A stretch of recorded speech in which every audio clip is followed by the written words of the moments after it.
Bismillah, alhamdulillah, wa salatu wa salam ala rasulillah wa ala alihi wa sahbihi wa man wala. So alhamdulillah, we finished volume 5 in this book, and the volume 5 ended with the chapter of marriage, but still volume 6 now starts, and basically this book is, I think, 7 volumes or 8 volumes. The 8th volume is not that complete, it's mostly talking about the titles within the book. But this part also relates to marriage. It talks about breastfeeding, and then an-nafaqat, which is the obligation of financial support and alimony for the wife. And then it talks about al-hadana, which means parenthood and who gets custody. So these are very important topics that also relate to marriage. So we can say that the chapter of marriage is not ended yet, okay, although the volume has ended. And this chapter of al-rada'a, which is breastfeeding, is very important because people don't take this matter seriously. In Islam, breastfeeding does make that person a son to the woman who breastfed him, and he makes him a brother to all her daughters and brothers and sons, and breastfeeding would make her husband his father as well, and all her sisters, this mother from breastfeeding, become his aunts, and so on, and her brothers become his uncles. So if somebody doesn't know that, he may end up marrying, especially if marriage that happens in neighborhoods and stuff. Sometimes within a neighborhood, maybe the neighbor breastfed the boy here, then he's a brother to all the girls in that household, which are daughters to that woman. So, and then they grow up, sometimes they don't pay attention to this, and he ends up marrying his sister. And it's just like being a biological sister. In Islam, it's just like being a biological sister, and there's a hadith on this matter. يَحْرُمْ مِنَ الرَّضَاعَ مَا يَحْرُمْ مِنَ النَّسَبِ. Breastfeeding forbids just like blood relationship forbids, okay? We'll leave the questions till the end. This is number 1. And I've heard stories. I've heard at least one story where somebody said that two people knew that they were brother and sister through breastfeeding, but then they fell in love with each other, and then the family told them, no, we cannot marry because you're brother and sister. And they insisted, they fled the house and they got married. And initially they were, happy with each other. Well, we've accomplished something, but then their life turned out to be very miserable, and they became very poor. Then they hated each other. Then she left the house, and nobody knows where she went, and so on. So disasters can happen if we deprive ourselves from the blessing of Allah subhanahu wa ta'ala by not following the rules. And so breastfeeding, also there's a hadith that will come very soon with us here, that many people raise so many questions about, and almost everybody in the Muslim world has heard about this hadith called Rada' al-Kabir. You heard Rada'? Yeah.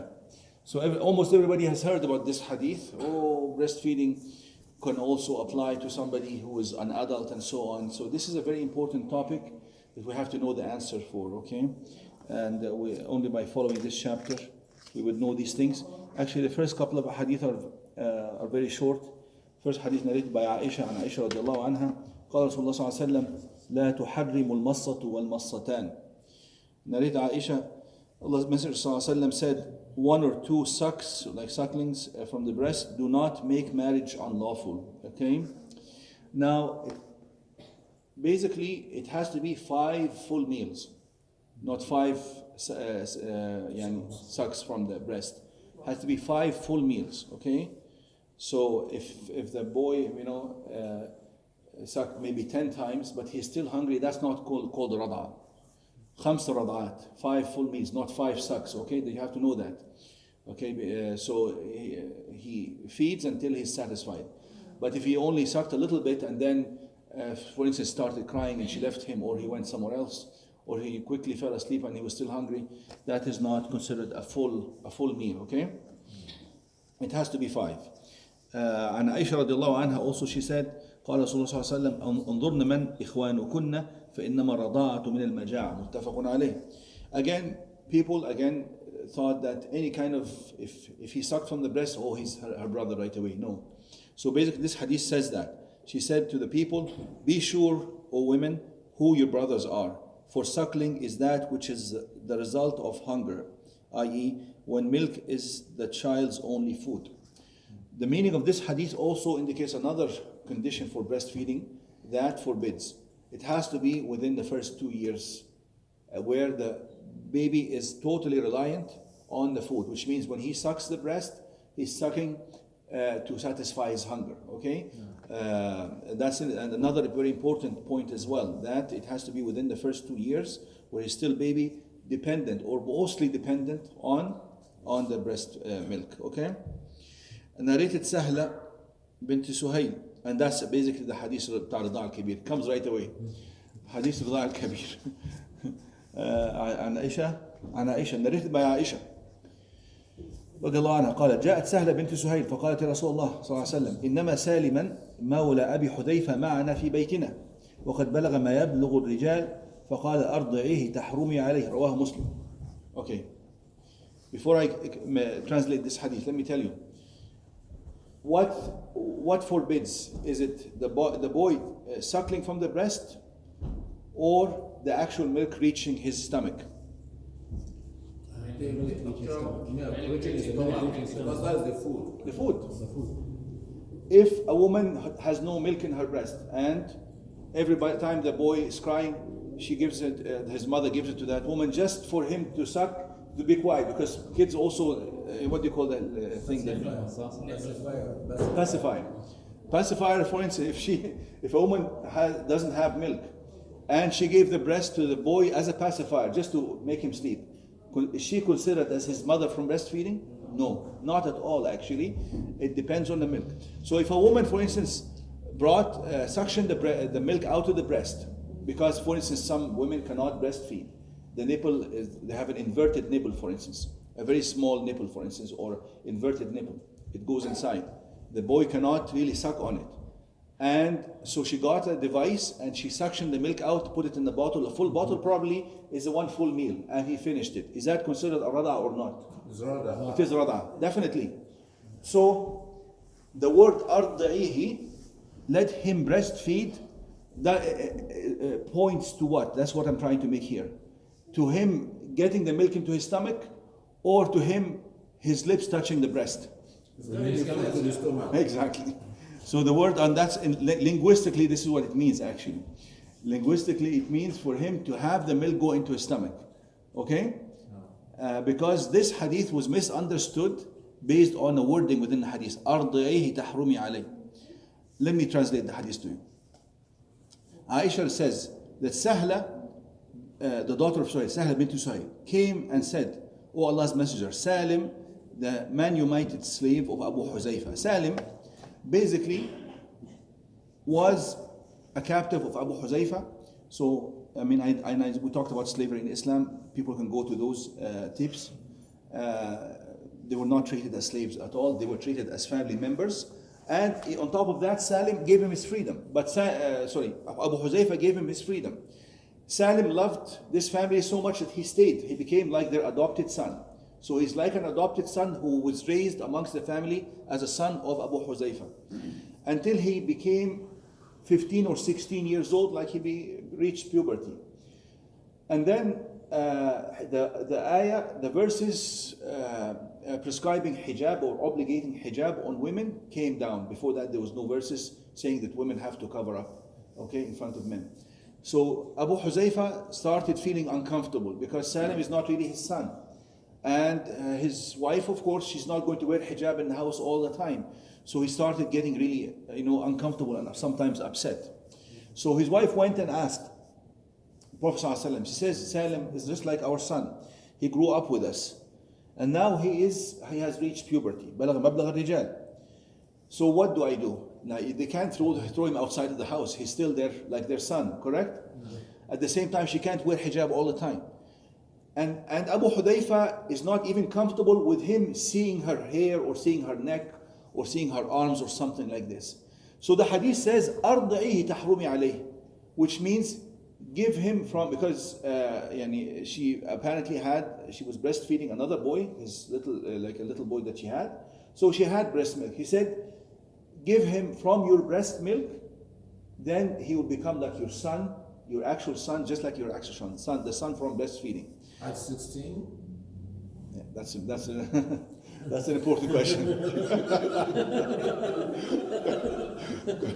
Correct. There's more than one point to this hadith. Number one, the first point I wanted to make, because some people started taking this hadith on channels, TV channels, say, look at Islam tells you that a 15, 16-year-old boy can go and breastfeed from a woman just to become her son. And then he says, oh, then any man is working in an office with a woman, he can go and breastfeed to become her son, and then there's no problem. Of course, this is just fooling around, people fooling around. The word arda'ihi means here for him to drink from the breast milk, which means that basically he's telling her to suction it somehow and give him to, and it is mentioned that it has to be 5 times in other narrations. Now this is only an exception given, a fatwa given by the Prophet ﷺ for Salim. It cannot recur to anybody else, because there are many hadith that indicate that, and this will not happen again, because the ayah of hijab came after this little boy was raised amongst his family as their son, and suddenly she had to cover up from him. You follow what I'm trying to say? The verses of hijab are now already there. Everybody knows what to do. Okay? And there's also, we know what to do with regards to adoption and all these things. You know from the beginning. So this boy was used to dealing with her as his mother. And then suddenly she cannot really show him herself as naturally a mother would show to her son, like live normally. Okay? Then she has to cover up. So this is an exception given to Salim. An exception given to Salim. It cannot apply to anybody else for that specific situation. And it doesn't mean that he goes and breastfeed. If Hudayfa, the husband, is not comfortable for him seeing her arms or her hair or her neck, would it make sense that he goes and breastfeeds from her breast? Makes no sense. And that is people who are, trying to fish around, looking to make Islam or make the hadith or make the Prophet ﷺ look bad. They deliberately give it a sexual kind of connotation or a reference to show you that Islam, but all the scholars, and I have all the quotations in my phone here, from the scholars of Islam from back in history, saying that rada doesn't mean that he has to put his lips on the breast. Rada means for the milk to reach the inside, the stomach. That's all it means. Okay? But then the people misunderstand this hadith. No, it doesn't apply. But there's another opinion that some people generalize this hadith, such as Shaykh Ibn Taymiyyah said, if somebody falls in that same situation, she can suction some breast milk, for instance, put it in a cup or something, and if he drinks from it 5 times, he becomes as her son. It is a way out from, if somebody falls into a situation like this, it is a way out. Yes, it can still apply, but that's an exception. The rule with regards to breastfeeding is that it has to be when the boy is dependent on the food within the first 2 years for it to make it something haram. But if somebody falls into extenuating circumstances as this fatwa can be used. This fatwa can be used, okay? And this was the fatwa of Aisha radiallahu anha herself, okay? That because people used to learn the hadith from her, and it was sometimes difficult. So she sometimes used to say that if one of her sisters or one of her nieces was breastfeeding, she would actually bring milk and have that person drink from it. Because we follow rules. We have strict rules in Islam. Allah told us that if the boy drinks 5 times from the breast milk of that woman, then he becomes her son. Now, if, for instance, one of the sisters of Aisha gave milk, what would she become for them? She would become their aunt, correct? What if one of her nieces gave? Well, then she would become what? A niece? Sister? No, sorry. If one of her sisters gave, then that sister will become the mother, and Aisha would become like the aunt. If it was one of the nieces, how would that be? It would be like a great aunt or something like this, like a great aunt, okay? But anyhow, then it would also be haram. But that's in extenuating circumstances, and it's only an opinion of some scholars. Most scholars are still saying that no, this hadith was before the other rulings came down, that it only applies to babies within the first 2 years, min al-maja', that it has to be his only food. You follow what I'm trying to say here? And you have to know that Salim Mawla Hudayfa is one of the greatest reciters of the Quran. Okay, he was an imam. He was made an imam for the people of Medina, even at the time of the Prophet ﷺ. And Prophet ﷺ said, if you want to learn the Quran properly, learn it from one of 4 people. He said, Ubay ibn Ka'b, Abdullah ibn Mas'ud, Zayd ibn Thabit, Muaz ibn Jabal, wa Salim Mawla Abi Huzaifa. He is the same man, although he is considered as a freed captive. He is the same man Umar ibn Khattab, before his death, said, if only Salim if he was still alive, I would make him Khalifa after me. I would make him Khalifa after me. We talked about this before. Shall we stop here? Any questions about this? اتضح خلاص؟ اتضح هذا الموضوع. Like, do we like there's any science studies about why or why not it's is it like genetic مثلا? رضاعة تحرم? They said just like breastfeeding makes her son, because his body basically was nourished and was built from that breast milk. He got some kind of nourishment, and the constituents of his body were built from the breast milk that came from that body. Just like when a woman has a baby in her womb, his bones are formed from her own nourishment and her own blood. The same thing, this milk comes from her own nourishment and her own blood, and then goes into his stomach and builds his bones and flesh as well, and that is why. There's passive immunity that happens. Mm-hmm. So in the breast milk, that's why they say go back to breastfeeding, because you actually get immunoglobulins from the milk. Yeah, that's one of the benefits of breastfeeding. But those immunoglobulins, so let's say 2 people had the same breast milk. Yes. Maybe those immunoglobulins, if there's 2 people actually have conceived together, they may interact and cause problems. Yes. So breastfeeding is definitely beneficial in many other ways. It gives the best nourishment to the baby, immunity, and it also lessens the risk for breast cancer in the woman herself as well. So there's so many benefits from it now. Okay, we'll stop here. Just a comment though. It's popular right now that there are women who actually donate their breast milk. Okay. So there's actually there's banks of breast milk. So good comment. So for example, let's say we might say that if a woman can't make breast milk, there are actually societies that actually donate breast milk. See, donation of breast milk, and the breast milk can be in bottles. Mm-hmm. So when it says here arda'i, it doesn't mean that he has to get her breast. This is haram. Okay, what do you mean? It's the banks. No, then you have to know. You have to know who you breastfed from. It's very important, because there's a hadith that will come later, I think, where 2 people were actually married, and then an old woman came to the husband and told him, I breastfed you and the woman that you married. After they were married and established and so on. So he actually traveled all the way. He's living far away from Medina. He traveled all the way to Medina to ask the Prophet ﷺ about this matter. He says, كيف وقد قيل? He says, how can you live your life normally if now you're in doubt? Is this marriage lawful or unlawful? Subhanallah. Strict rules. People might make fun of these things, but we Muslims follow strict rules that came down from heaven.